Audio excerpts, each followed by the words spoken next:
Okay, so I think I believe we can start right now, and those who still want to join us will be able to do this.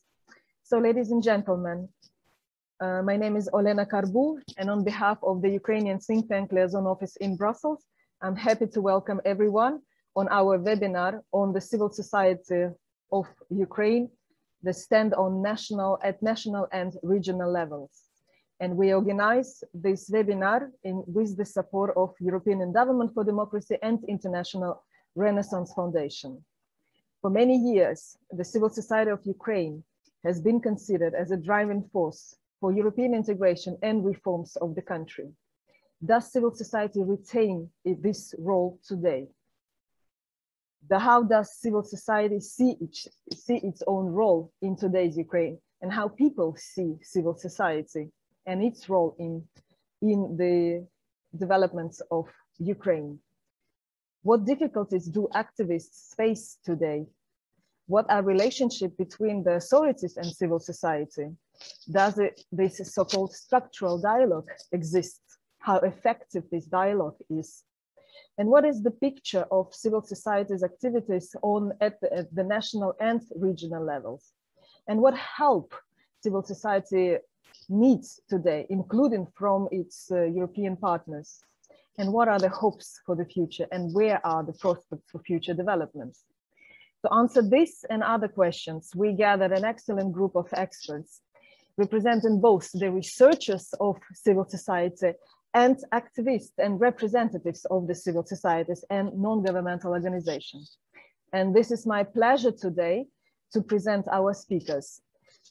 Petro Burkovskyy, representing Ilko Kucheriv Democratic Initiatives Foundation. This is one of the oldest non-governmental organizations and having this what we call an institutional memory about development of the civil society of Ukraine.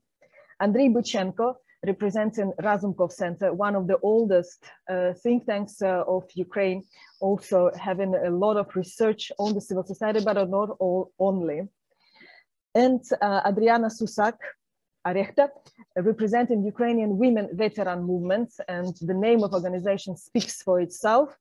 And Ivan Podolian, representing organization Promolod, working on human and social capital in Cherkasy city, one of the cities of Ukraine. Before I give the floor to our panelists, please let me remind some of technical details of our today's discussion to make our meeting smooth, effective, and interesting. So first of all, interpretation. Those of you who would need, we do have interpretation today, English, Ukrainian. For those of you who would like to follow the discussion purely in English, please go to the interpretation window, and I address to the participants who watch the webinar through Zoom platform. So you can go to the interpretation window and choose the channel English. For those of you who would like to follow the discussion purely in Ukrainian language, you can choose French channel. Unfortunately, Zoom doesn't yet name Ukrainian as one of the languages you can choose. For bilingual, so the one who would like to stay and listen the original version of the discussion, both in English and in Ukrainian, you do not switch on the button interpretation and stay as it is right now. We strongly encourage our participants, and we see that many of you are professionals in EU-Ukraine relations, in developments inside of and around Ukraine. So please, we do encourage you to put your comments and questions, and we ask you to do it in the Q&A window.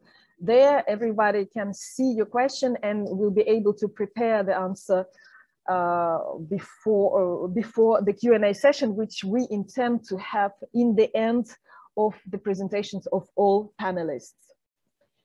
Chat window you can use for some technical issues if you happen to have some of them. We do record our meeting. It will be then placed, we record both English and Ukrainian versions, and we upload it later by the end of the meeting today, and we encourage you to rewatch it if you want, or of course share with your colleagues and friends. And we do have a streamline at Facebook right now. As I said, we will have Q&A session in the end of presentations from the panelists. We intend to finalize our meeting in time, meaning 12 hours Central European time. And for doing this, we hope for intense, interesting, and very concise discussion with our panelists, and for your interesting comments and questions from the audience. And we very much encourage this. So with this, I'm happy to give the floor to our first speaker, Petro Burkovskyy. And based on your recent research, could you please share with us some views of the civil society on its self-assessments, how civil society sees its own role in the society? Please, Petro, the floor is yours. Good, thank you, Olena. Could you remind me how many time I have as a speaker? 5 minutes. Okay, then I'm just give you a short introduction. What is the research that we are doing in English, and then I will just tell in Ukrainian the several points that I have already prepared in Ukrainian, and in order not to translate it right now simultaneously, just to say them in Ukrainian, and then our perfect translators will do the work, I think, their best. So first of all, I have to make a disclaimer that since the beginning of this year, we are conducting all Ukrainian research. It's a qualitative and quantitative research for the civil society organization as the Initiative Center to Support of Social Action Jednania. It's one of the strategic partners of the European Union in Ukraine. So what I will present here is just the preliminary or tentative conclusions and my observations as a researcher. And it's not the position either of my organization, the IF, or it's not the position of ISAR Jednania. So these are just the tentative observations how the Ukrainian civil society organizations, think tanks, NGOs, especially in the regions, how they deal with the secondary implications of the coronavirus epidemic in Ukraine. So from this point of view, just if you allow me, I will switch to Ukrainian and give you these several points.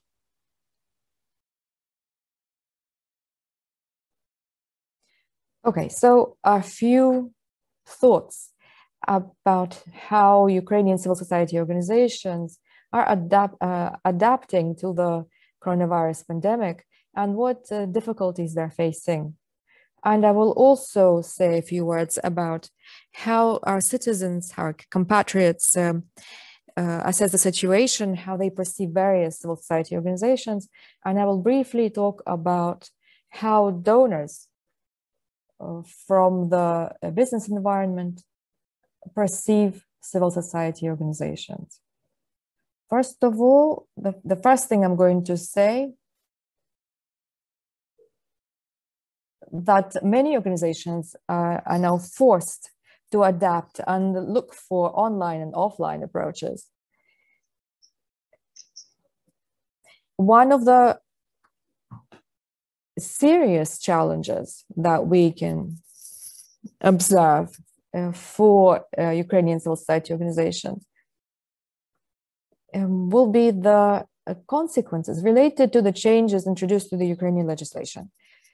Seeing as property that is required for the functioning of civil society organizations, property that is owned by the public or by municipalities or communities, if previously this property was provided on beneficial terms for CSOs, well, starting from the current year, CSOs will be forced to rent these properties via an open auction under a Prozoro system. So they will become participants in the auctions, and we now have a question whether they will be able seeing as their resources are extremely limited, will they be able to continue to occupy these properties?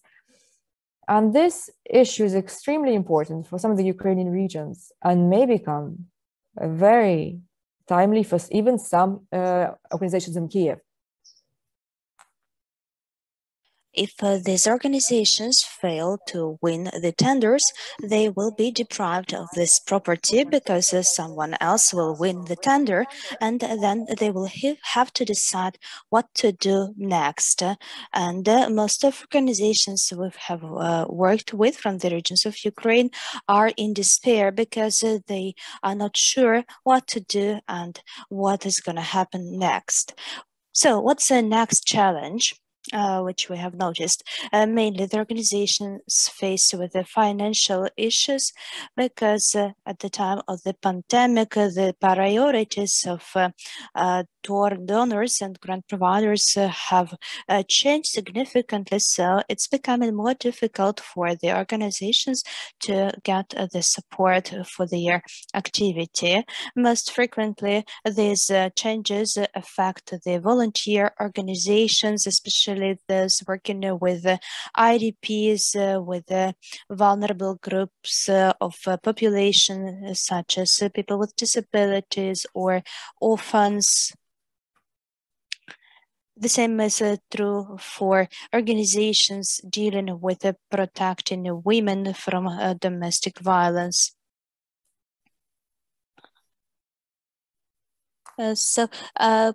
All the rest organizations also doubt whether they can rely on the upcoming funding. They are not sure whether they'll be able to continue their activity. So first of all, this is true for regional organizations. We've communicated with organizations from the east and west, north and south, as well as from the center. Unfortunately, this problem is common for all regions. And now let me cover another aspect, which is no less important. The think tanks in Kiev and regions emphasize on the urgent need to amend Ukrainian legislation. However, it is not clear how to do that. The legislation should be dedicated to think tanks. Think tanks should be isolated from other associated organizations because they are of unique nature. They are closer to research organizations rather than to classical civil society organizations. The think tanks deal with very specific things which are very time consuming, and they have to strictly comply with the requirements of Ukrainian legislation, which is a big burden for them. Therefore, there is such a need for changing Ukrainian legislation. As regards the sources of funding, due to the pandemic, we see that entrepreneurs have less possibilities to support the classical, so to say, civil society organizations caring about vulnerable groups of population such as elderly, people with disabilities, and orphans, letting alone all other organizations. So they've got a lack of opportunities for direct financial support. And on the other hand, entrepreneurs tend to participate in volunteer activities. So they either work on the volunteer basis or they provide some other types of support to civil society organizations. And we have surveyed all types of entrepreneurs, both big and small, from different regions of Ukraine. And unfortunately, the entrepreneurial environment is characterized by a small level of trust to organizations dealing with such issues as corruption. So this is the qualitative opinion. It is not a quantitative opinion. This opinion is shared by people from different regions who do not know each other, because they believe that these anti-corruption activities make no sense and do not bring any benefit. So, and a couple of words about the perception of CSOs by citizens. We've surveyed various groups in various regions. We've had focus groups, and as far as we see, the citizens quite seldomly know the names, the titles of the civil society organizations. They mainly are aware of all Ukrainian organizations, national level organizations. And if it's a local level, they know organizations that deal with vulnerable groups of populations. They know some of women's organizations, but they less know the youth organizations. So generally, the level of awareness of citizens is quite low. Mainly, they know they get information from the media, but after a scandal with the TV channels owned by Medvedchuk, we tried to persuade people that they got some distorted picture of civil society organizations presented by these channels. However, still people are quite negative to activists. They perceive activists as something brutal and aggressive, and they believe that activists involved in political issues are involved in some quite negative activity. So that's generally the picture which we observe in the regions and generally across the country.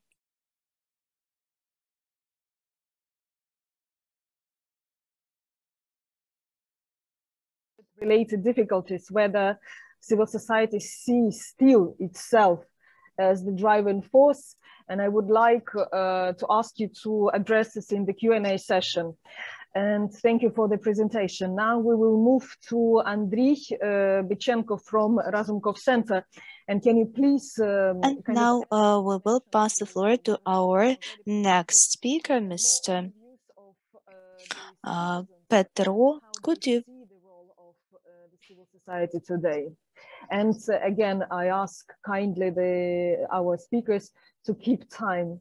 Thank you. Дякую за слово. Ну, по-перше, я хотів би сказати, що все-таки... Thanks for giving me an opportunity to speak in front of you. And I would like to say that first, generally speaking about the broad audience, the society of Ukraine is a much broader concept. The potential of civil society in Ukraine has been demonstrated first during the Revolution of Dignity, then at the time of outbreak of Russian aggression, when the Ukrainian army was not able to cope with its functions, and the civil society had to solve most of the issues, most of the problems related to the defense. Since that time, some qualitative changes happened to the perception of civil society by the citizens. First, the larger part of the citizens themselves have joined the civil society. They provided support to the army. They supported volunteer organizations in both monetary terms and in kind. Since that,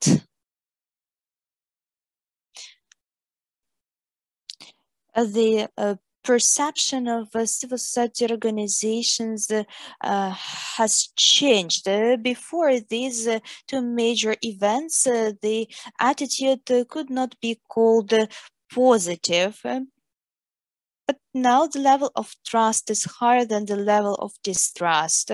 We cannot say that the vast majority of Ukrainians have trust with these civil society organizations, but those who have a stable trust are in majority. If we look at long-term trends, we will observe the ascending trend of a positive attitude toward civil society organizations. And again, given the events, the Revolution of Dignity and Russian aggression, which gave rise to these changes, some part of organizations, such as volunteer organizations, enjoy even higher level of trust. Moreover, various social institutes, there are over 35 of them. We assess trust towards them. And that the social organizations are the social institute enjoying the highest level of trust among Ukrainians. Therefore, we can characterize the attitude toward civil society as positive, that's for sure. However, the citizens see the role of civil society organizations slightly differently if compared to the self-assessment by the CSOs. Speaking about reforms, we see that civil activists frequently try to head or to lead the reforms, so to say, and this is perceived by the citizens as political involvement, political activity. And we should keep in mind that everything pertaining to politics has a much lower level of trust in Ukraine compared to the trust over the civil sector. As soon as activists are perceived as politicians, the level of trust goes down abruptly, because the trust the civil societies enjoy is not like the trust to particular persons. This is rather the trust on the whole. And as soon as some individuals change their goals, the trust can change. However, the citizens perceive quite positively civil society organizations as driving force of reforms. Let me mention the study of judiciary reform. So there was a question about the role of civil society in assessing the qualifications of judges. 50% believe that the civil society can play adjuvant role. So the civil sector cannot head the process. Only 17% gave the positive replies in this respect. However, 50% believe that some support can be provided. Generally, the society is not ready to the situation when the civil activists lead the processes like that. It is not a problem, but I would say it's rather a factor affecting the attitude towards the civil society organizations. And the level of awareness plays a crucial role here. The citizens tend to be aware of organizations that may have direct impact on their lives. Since the number of such organizations is not high, the level of awareness is not that satisfactory. we've got a survey in April this year, and only a quarter of respondents know about the activity of non-governmental centers. And those who know, half of them assesses the activity of such centers as positive. They believe that their activity is beneficial for the state. And the number of those who believe their activity is negative is much lower. Still, the issue of awareness is low.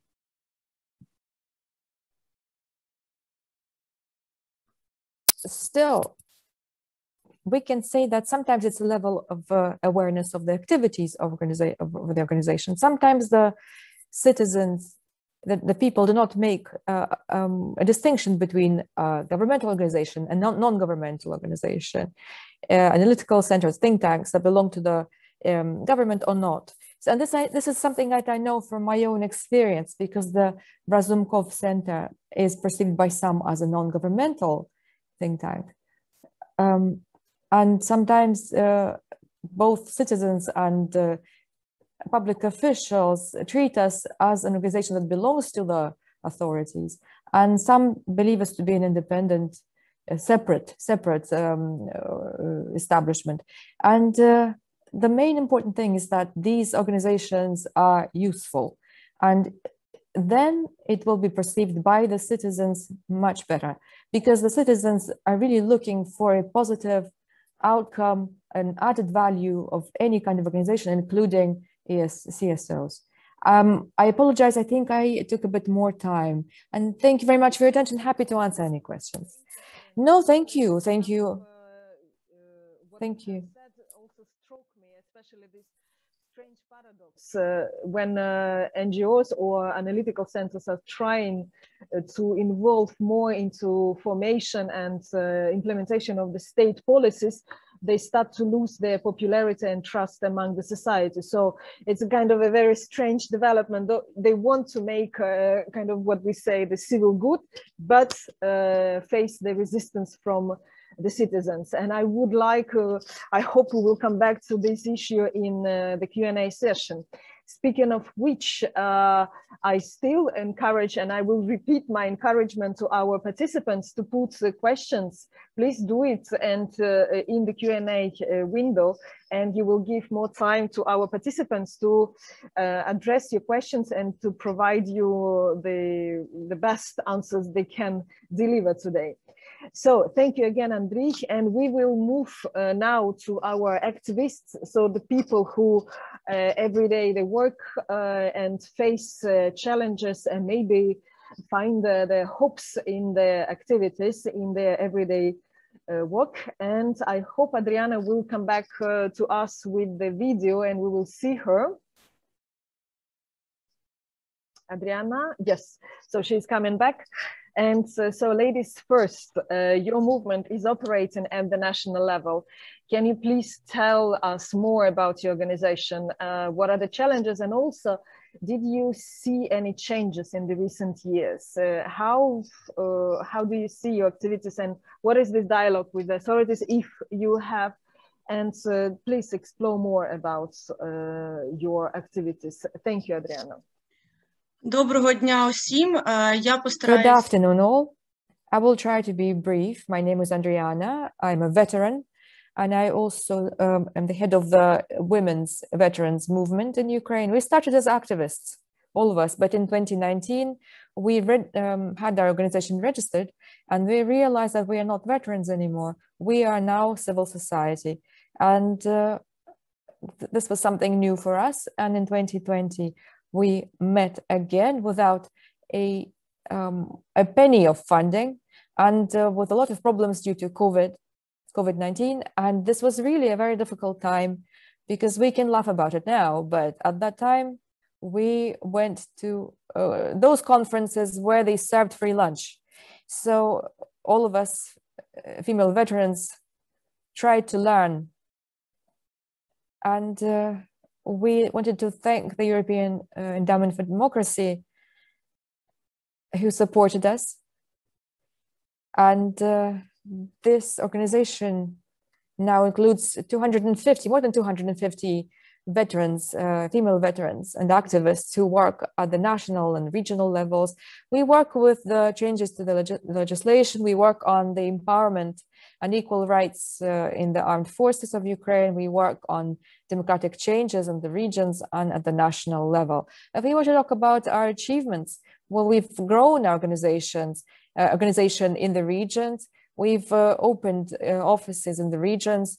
We promote research. We promote changes in legislation in the armed forces of Ukraine.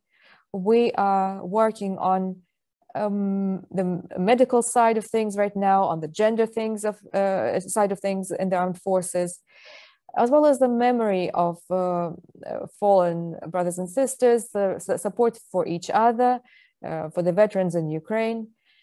And if we were to talk about any achievements, then we can name our growth as an achievement. And we try to look towards the civil society. We are growing up, we're maturing as a civil society. And I think this maturing is one of the challenges and something that can lead us to victory. The other challenge is cooperation with authorities. When authorities change, sometimes we can work with some of them, sometimes they're not happy to work with us. And one of the most recent challenges is the incident that made our Ministry of Defense famous across the world. Our Ministry of Defense tried to force our female personnel, armed forces personnel, to walk in high heel shoes in the parade. Sometimes they're happy to communicate, sometimes not so much, but we can name actually a great number of victories because we are growing up and become more rational. Some of our female veterans have run for local elections and won them. We have female veterans who are now members of our sports teams, national teams. Some are members of the Council on Veterans Affairs. So basically, we are spreading our female veterans across the country, across all levels. And we now have a strategy of how to move forward. And we try to move not as a sprint. We hope it's going to be a marathon. We hope we're here for the long run. At first, we thought everything will come quickly and all of the changes will be quick, but that was a mistake. And that was a consequence of war. We were used to making quick decisions and quick changes, but now we understand the challenges and we understand the lesson. We've learned a lesson. And now we set our sights on long-term changes in Ukraine. Yes, it will take a long time, but it will happen.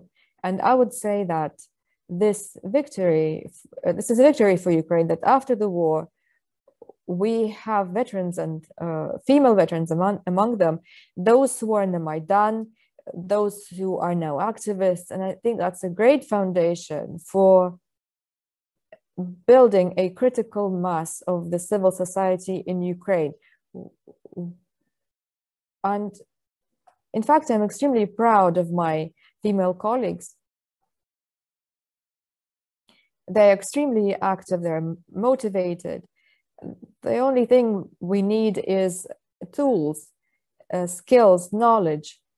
And this is what we provide. This is what the organization provides. We help with reintegration, and both at the regional and the national level, these women can actually make a huge contribution to the democratic development. Now the question of what could be helpful for us. We would be grateful for assistance in communication with authorities because we don't really have a civilized democratic channel of communication. With some authorities we do, with some of them we don't. When authorities change, somebody new comes, and every time we have to establish rather a new channel of communication. So it would be very important that all of the analytics that we do and all of the surveys that we conduct and the recommendations that we generate to the public authorities, that they were actually taken into account. Currently, apart from the fact that we have already set our strategic goals for equal rights and opportunities, we hope to reform the armed forces according to Western standards. We now have another objective, peace building and reintegration of Donbass, because what we have in Ukraine currently is a lot of processes related to reintegration, but all of them have been happening without the consideration of those people who were actually taking part in combat and the liberation of those areas.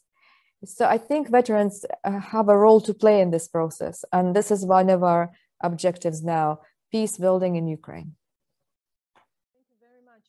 Especially, I was even more interested. It was that raising of professionalism of the civil society organizations, which is always was an issue, and I'm glad that you are paying attention to this, and also this communication with the authority and dependence on personalities in this communication. Instead of having a structured dialogue, disregard which authorities, which civil society representation. And as a woman, I'm very glad that this shameful parade on hills has been so much criticized, and we hope we will avoid this to see at our Independence Day. So now with this, we move to Cherkasy, and we give the floor to Ivan. And please tell us, what do you see all at your regional level? What has changed, and how do you assess the current developments? Ivan, the floor is yours. Дуже дякую. Всім вітання. Thank you very much. Greetings to all. Thank you very much for giving me the floor. This is, of course, my personal opinion, because our organization works at the local level, and this may be a little bit more subjective than national analytics. I am watching the clock, and obviously I won't be able to mention everything in 5 minutes, but hope that I will be able to provoke questions and comments for dialogue after I finish.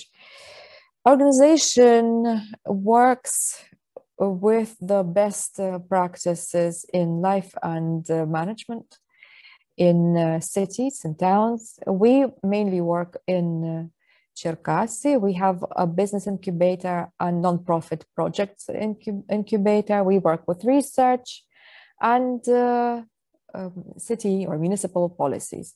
I will divide my presentation into 3 parts. The first one is about how people from different countries, other countries, can actually find a quick and easy access to the local communities in Ukraine. Second, what main achievements do we have at the local level? And what are our challenges? How do we respond to them? And how Western democracies can support us? So if you want to understand better what Ukrainian communities are like, you have very good guides. I would suggest that you contact former volunteers of the Peace Corps. These are the people who lived for 2 years in the midst of our people, and they understand the cultural differences, and they can provide you information about the communities where they served. This is an organized community. You can contact them if you need their details. You can ask us. If you need a quick and direct channel of communication with a city such as Cherkasy, apart from the Peace Corps, you also have Rotary International, the Rotary Club, which is very well integrated into the international community. If you have a Rotary Club in your community, they will be able to organize any kind of communication for you in any mid-sized city in Ukraine. So also you can contact the Network of Reanimation Package of Reforms. This is a Ukrainian coalition of civil society organizations that are extremely well integrated into the local context and have local partners. If you were to need any kind of communication with the city of Cherkasy, welcome, please contact me. I am also quite well integrated in various context in the city life. If you want high quality analytics, apart from the research that's already been mentioned today, I would suggest that you look at the annual municipal research commissioned by the IRI, the Republican Institute. They provide extremely deep, very good regional analytics. Regarding our achievements, I would like to mention the efficient cooperation between the civil society, local business, and municipalities in crisis situation. Mr. Andriy has mentioned the fact that the hostilities in the East and the Revolution of Dignity consolidated the society quite significantly, and I would also refer to the cases of COVID response. So it is a very inspiring example of consolidation of efforts. Another positive trend at the local level is having politicians with very high values of service, values of social benefit, because they come from the roles of civil activists. Their positive influence is growing. However, there is still this negative factor mentioned by the previous speaker. As soon as civil activists becomes involved into politics, the level of trust goes down dramatically. I would like also to mention that the sources of support are being diversified. The civil society organizations every month can get access to donor grants, to grants through some platforms such as Patreon. But still, they heavily rely on the funding from the central source, so to say. And this provokes the situation of so-called pocket civil society organizations, because they are financed, for instance, by the local business and serve its interests. There is a number of challenges. Unfortunately, I won't be able to list all of them. So one of them is poverty and low financial literacy of activists and the civil societies on the civil organizations, the whole. Then the low base of values integration, Western values integration, because of language barriers and a high level of integration with the Russian-speaking information space. The third challenge is the demography. A huge depopulation is awaiting us in some regions, such as Cherkasy region. The population will reduce by 2 times in 20 years because of a serious decline in the birth rate. Plus, there is a big migration. About 80% of school leavers from Cherkasy, from the city of Cherkasy, migrate to Kiev. And we can also find that students studying in Cherkasy higher educational establishments are not from Cherkasy. They are from other smaller settlements, and they are not integrated with the Cherkasy community. Another challenge is the low level of trust between the business and the civil society. As a result, there is a weak culture of minor charity and regular support of civil initiatives and civil society organizations. With that, as far as I see, my time is over. I would like to urge you to start the dialogue. The challenges, I would say, but not only of the civil society as such, but the Ukrainian society as such, which then is reflected in civil society activity and its dialogue with people and with authorities. So thank you very much for this. Unfortunately, it's a little bit sad to hear more or less the same problem for quite a long period of time, but I still hope that there is a hope and there is a light in the end of the tunnel, and sooner or later we will overcome these challenges. The new may come, but at least this will be overcome. So thank you very much, all panelists. Just for your information, Petro is still with us. Unfortunately, his device, video device doesn't work, but he is able to participate, I hope, with the sound. And gladly, we have questions from our colleague Orisa Lucevich. And thank you, Orisa, for the questions. Quite interesting one. And again, interesting, like more or less eternal questions about activities of the civil society. I ask panelists, you can see it in the Q&A window, but I also will read, and if needed, I will translate into Ukrainian. So the first question is, what are the fields of reforms where civil society still has the most influence? Тобто, в якій сфері реформ українське громадянське... So, among various reforms, where would you say civil society has most influence today? And the second question is, what are the prominent movements today in Ukraine organized by the civil society?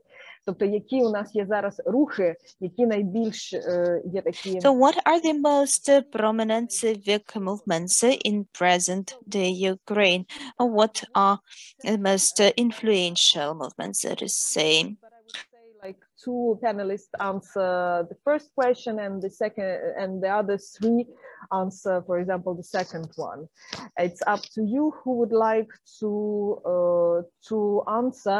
And also, dear audience, please put another questions. I hope we will still have time for another couple of questions.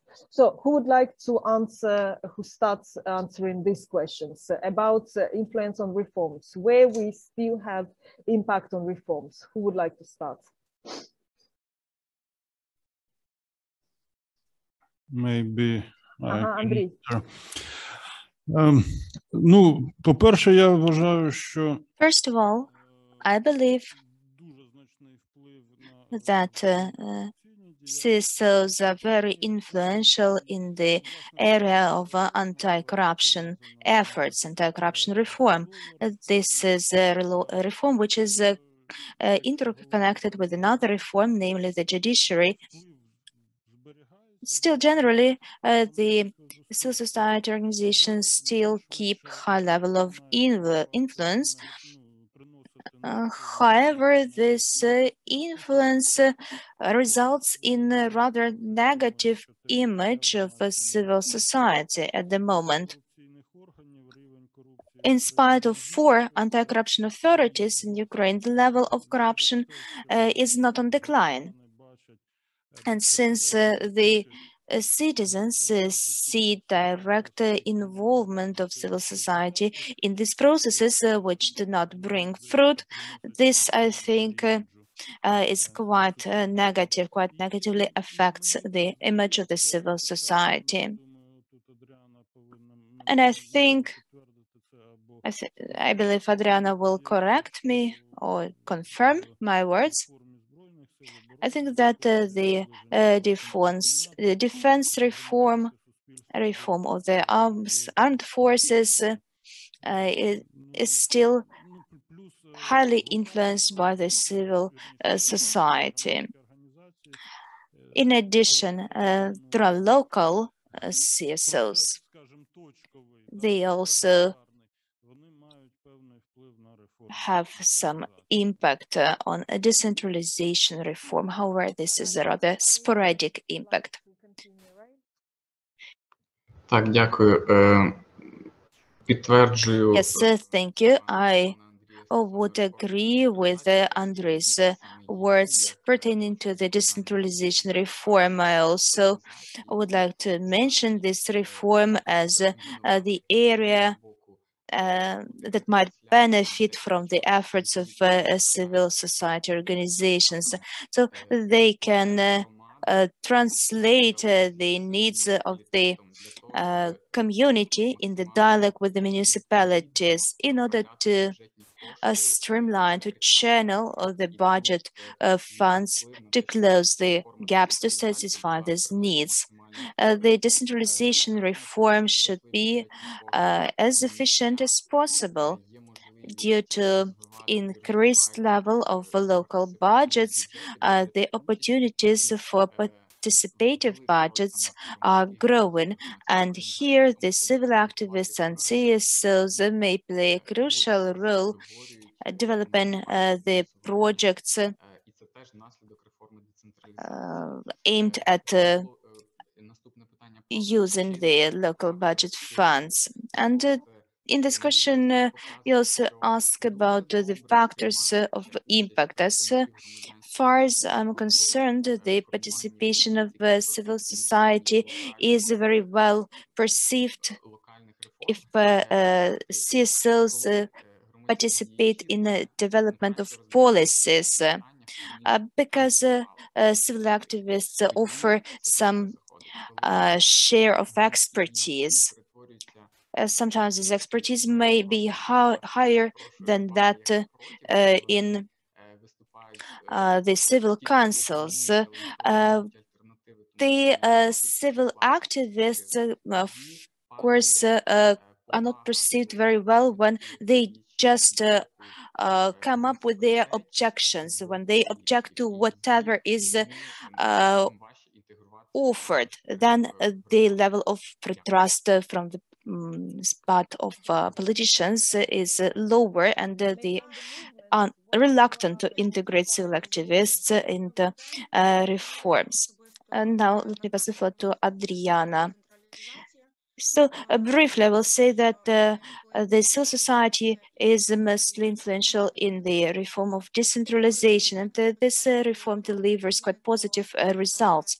Speaking about the armed forces and defense reform, comparing with 2014, significant changes have happened. However, at some point of time, the process starts procrastinating, and the pace is not as fast as expected. The reasons are corruption, old-fashioned authorities, old-fashioned civil servants, and newcomers as well, who are reluctant to facilitate changes. Or we can also mention the healthcare reform. It's characterized by some scandals at the same time, but by some achievements. It is, of course, important to do further progress, and the participation of civil society is highly important. Only 2 minutes left of our formal time, but if panelists are not against, can we take another like 7-10 minutes, because we have, it's okay. We have quite interesting 3 questions. So one was already answered. It's about the research which was presented by Petro, and I see that he responded directly to our participants. And now we have 3 open questions, quite important one, from Jan Anthony, from Irina Kuznetsova, and from Solomia Borshosh. I hope I was correct. So the first question is on professionalism, and it was raised by Adriana first, right? And I have a question, maybe Adriana, maybe you will face this question. What do you see? And those panelists also may join. So do you see that significant number of senior figures like lawyers, judges, officers, editors are active in civil society, or it is still civil society, it's more activity for younger activists? So This is first question. The second one is it's about initiatives among civil society focusing on internally displaced people. And our participants say that it seems that these initiatives are decreasing.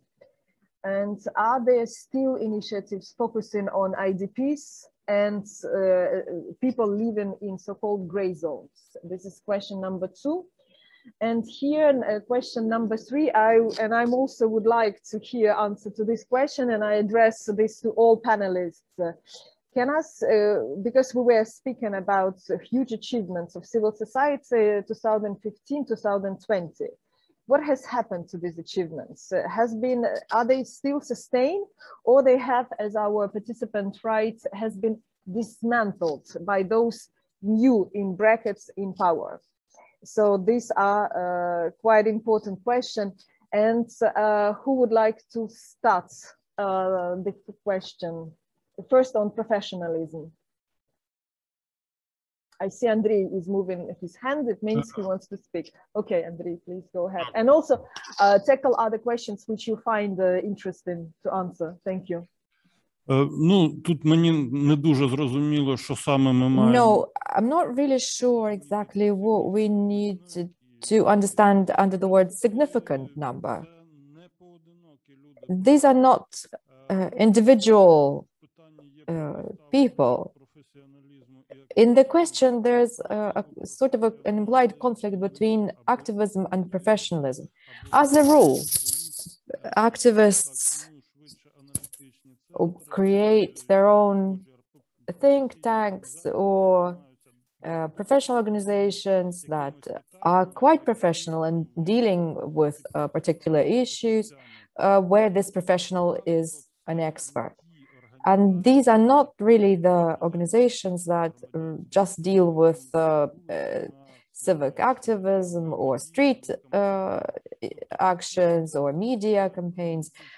Most of the time, these are two separate types, parts of civil society. With regards to the IDPs, I can't really say anything.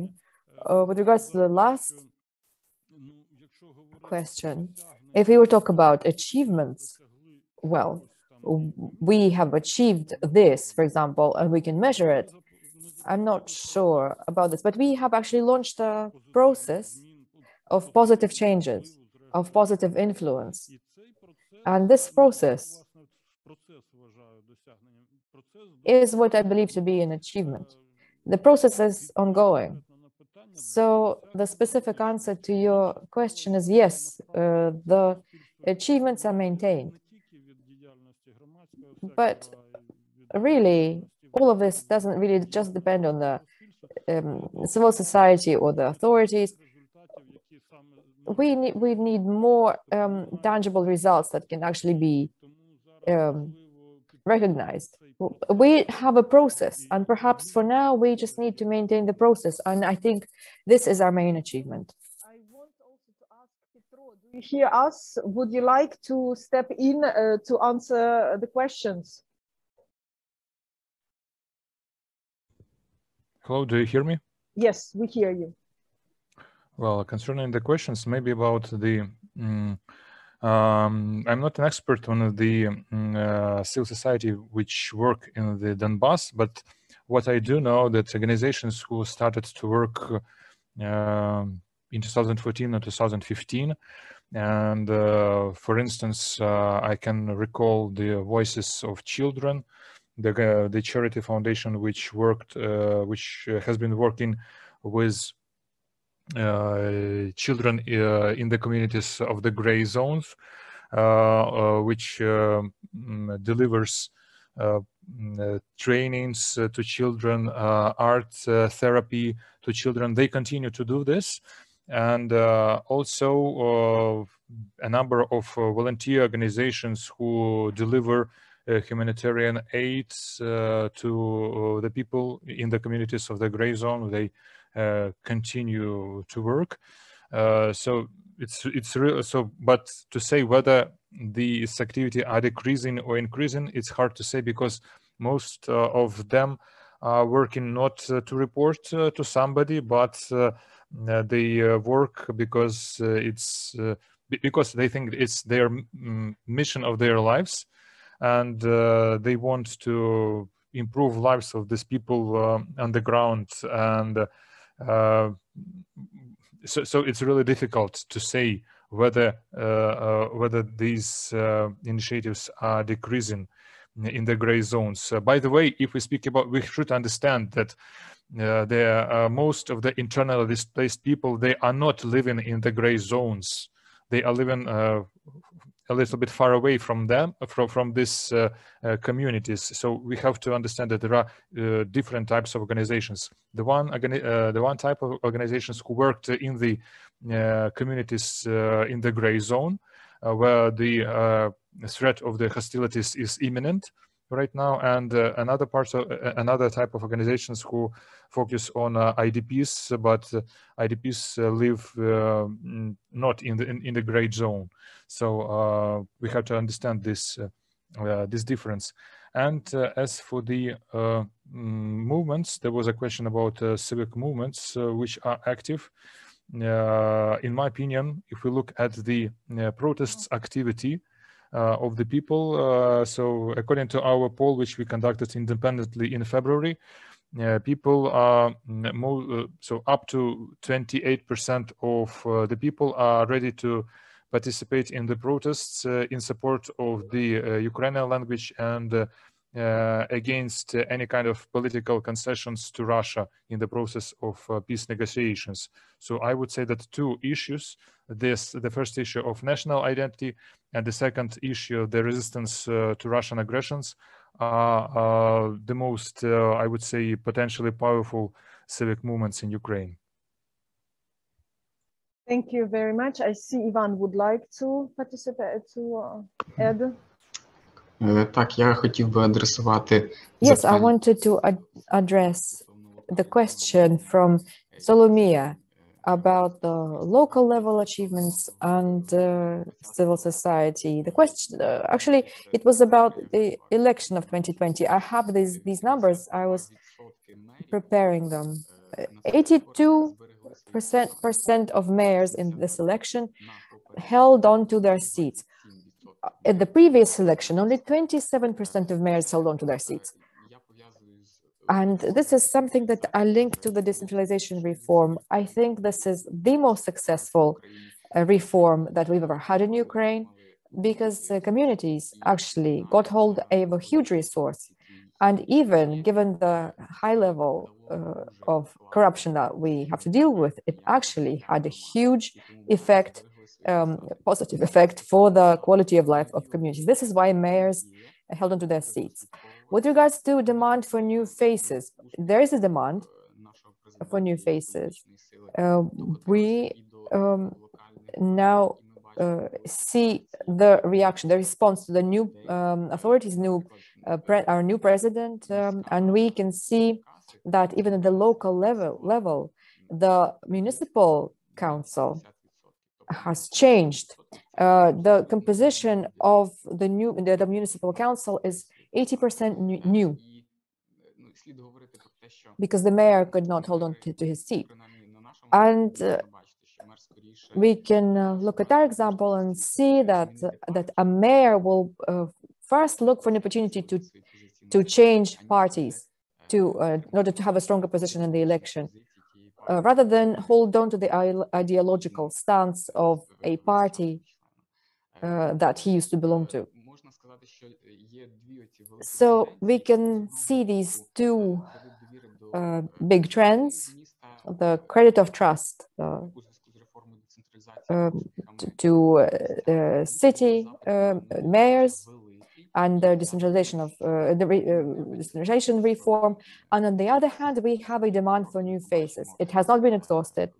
And I think in a few years, we will see a huge tussle between the generations.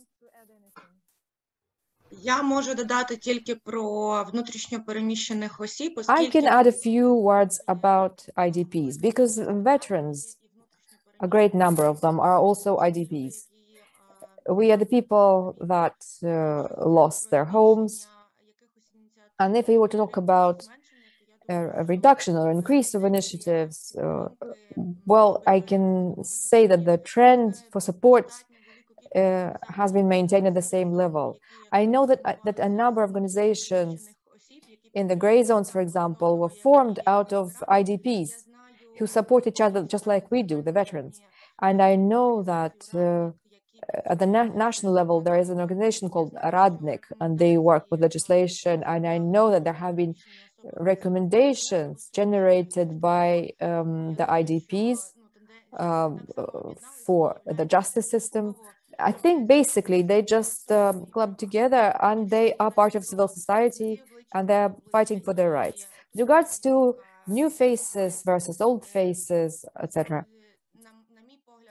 it seems to me that, and I like this very much, that during elections, politicians spoke to civil society, to the veterans. They offered money or other things in order to use the faces of, say, veterans for their political interest. And some of them actually went into politics, some didn't go into politics. And to say that this civil society belongs to one political party or another political party, I think this perception will change, because we have now come to an understanding that we are trying to shape a community that does not belong to any of the political parties, and which really looks at not what people say, but what people do. And it is very important to us that we are not seen as a part of a political party. We still have cooperation at the local level. We're looking for new stakeholders, new faces, and we still continue to work with the old faces. But here, what we want is results. Thank you very much. Thank you for this interesting discussion. So our lessons learned that for such interesting and important question as civil society in Ukraine, you should allocate more than 1 hour for a webinar. That's the first lessons to learn. And I'm happy, I'm glad, and I thank the panelists for your insights, for sharing your thoughts, challenges, and today's developments. And my take of I really liked the notion of the process, which was mentioned by Andriy, that you need to see this as a process, as not as a result. And then it's kind of, it's the best way to see this. Then professionalism, it's important for civil society, keeping up to promote reforms. And we already see the results as an example of decentralization reform. And I also very much hope, as our panelists, that sooner or later corruption will be one of those when we can say, we can put a stick as done, and we will not speak about this problem anymore so much.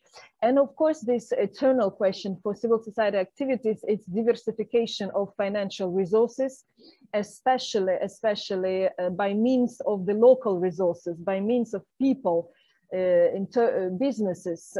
So we still need to do a lot in order to convince people to work and to share their income and to sustain a civil society. Although I do not agree that when civil society starts to be more political, I don't like it, that when they start to be more politically engaged and active, they lose popularity. I also hope that this notion will be changed, and this people will change this attitude, and they will see it as a good thing if you try to make change on a state level, and if you try to change state policies. So what we have revealed, as always, that a lot has been done, but still a lot is to be done. And with this notion, I would like to thank again the panelists. I would like to thank our participants for your active participation in very much interesting question. We thank our communication teams who were standing behind this webinar and providing the technical possibilities for us to meet, to discuss. And of course, to European Endowment for Democracy and International Renaissance Foundation, with whom we made this discussion today. Please do follow up us, and we will see you. Thank you. Yes, we see some of feedback from our participants. We are here to serve your best interest when you want to know more about Ukraine. Please follow up, and we will see each other soon at our next events. Thank you. Have a good day, and see you all soon.